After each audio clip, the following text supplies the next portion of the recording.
So the heart is the first organ that starts to function. It starts beating around 23 days post-fertilization, or 5.5 weeks gestational age, or 35 days gestational age. At first, it's going to be pretty close to the mother's heartbeat, and then it's going to speed up really high, and then it's going to come down a little bit up to the third trimester, and then the third trimester it should be between 110 and 160. I think here at Harris Health we use 120 to 180. Yeah, Okay, we get a heart rate by looking at the baby with M mode. Do not use power Doppler. The trimesters: 0 to 13, 14 to 26, 27 to 40. Post goes up to 42 before they will take the baby. Okay, a pregnancy lasts 280 days, 40 weeks, or 9 months. Slow as that. Especially in the summertime, Dewey, it's really long. So here we have our M mode. You want to make sure at this early stage, you're just going to see a couple of cells that are going to be beeping back and forth, and you're going to think, is that the mother or is that the baby? So zoom it in so that way you can see it very well. So the central nervous system, it grows from the neural tube. You have a caudal end and you have a cephalic end. It helps form the brain. The prosencephalon becomes the forebrain. The mesencephalon is the midbrain, and it doesn't divide anymore. And the rhombencephalon is the hindbrain, and you have the cord plexus. The cord plexus is in the lateral ventricle, and that's what builds the cerebral spinal fluid. Okay, so the prosencephalon, it divides into the telencephalon and the diencephalon. The telencephalon becomes the cerebral hemispheres. The diencephalon develops in the epithalamus, the thalamus, the hypothalamus, and the infundibulum. The rhombencephalon divides into the metencephalon and the myelencephalon. The metencephalon becomes the cerebral pons, the cerebellum and the pons. The cerebellum is at the posterior head. The myelencephalon transforms into the medulla.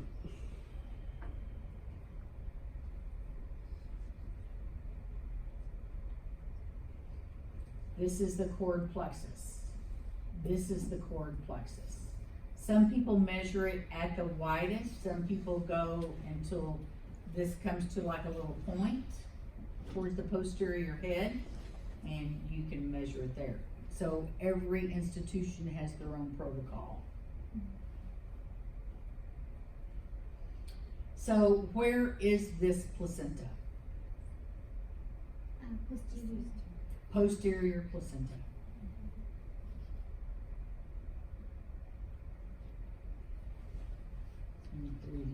This is a rhombencephalon, so we know this baby's at least 8 weeks.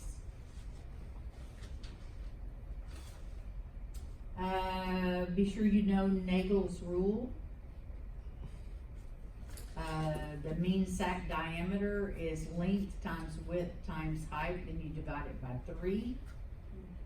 The gestational age in days is the menstrual equals the mean sac diameter, which is this, plus 30. And that will tell me how old my baby is. If I want to do it by weeks instead of days, I can take my menstrual age equals the menstrual age in days by 7, and you divide that by 7. The crown rump length, I do the crown rump length plus 6, and that will do. We don't have to do that. It's done automatically on our machines. And the radiologists have charts in their office that kind of give those numbers. They have HCG charts, they have yolk sac charts, they have gestational age charts, and they have crown rumpling charts. This is how you measure for our mean sac diameter. Length times height times width divided by 3. Nuchal translucency is done in the first trimester, 11 weeks, 6 days. If it's over 3 millimeters, then you have a higher incidence of a trisomy 21 or some type of an aneuploidy. An aneuploidy is just another name for chromosomal abnormalities.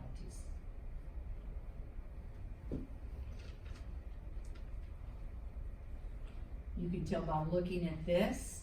This is called hammocking because I have the amnion and then I have my nuchal translucency.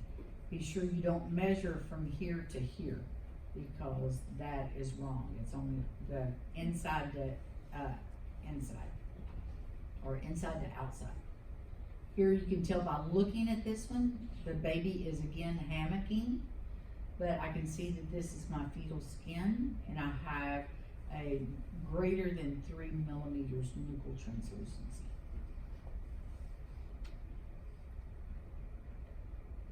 Oops, wrong one. So whenever I am doing my nuchal translucency, it's kind of like the BPD. I'm going outer to inner. Okay? I'm not going outer to outer. I'm not going inner to inner, and I'm not in the middle of the membrane.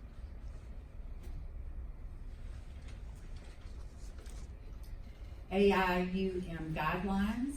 I have to look at the uterus, the adnexa, the gestational sac, fluid in the cul-de-sac, the yolk sac, the embryo, a crown rumpling, corpus luteum.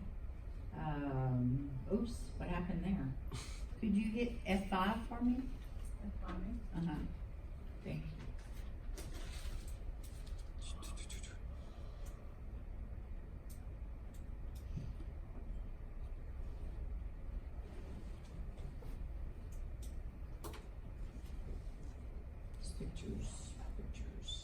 Pictures.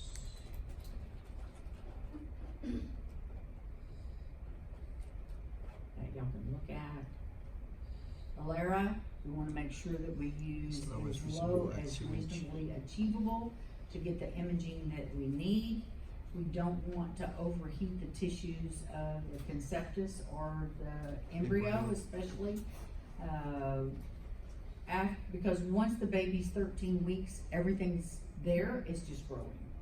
Okay, so we don't want to heat up those energies. Okay, we have a mechanical index and a thermal index, and both of those are presets in our machine. We never fool with those. Okay, the TIS is used during the first trimester, and it gives us better imaging for soft tissue, and a TIS is used in the second and third trimester, and it helps us see through the bubble. Because there are syndromes out there that if my bone is not strong enough, that is also a syndrome. So we don't want to fool with the output power. We never want to do 100%. We want to look at our transducer frequency. The higher the frequency, the better the contrast, but the less depth that we have. We want to look at our pulse repetition rates. We want to do scan modes or 2D, 3D, and 4D. M mode is used for the heart, and we can use color or spectral Doppler, but we don't want to use that as much as we can. There's going to be times where you're going to have to. But if you have to, just get 2 beats so you can get a measurement. That's it. Oh, that's it. But we use the color Doppler, color for the 3D vessel cord. Yes, you can use, you have to use color, but that's not Doppler. Oh, Doppler yeah, is yeah, the no individual Doppler. spectrum. Just the color. Okay, any questions for the test? Make sure you know your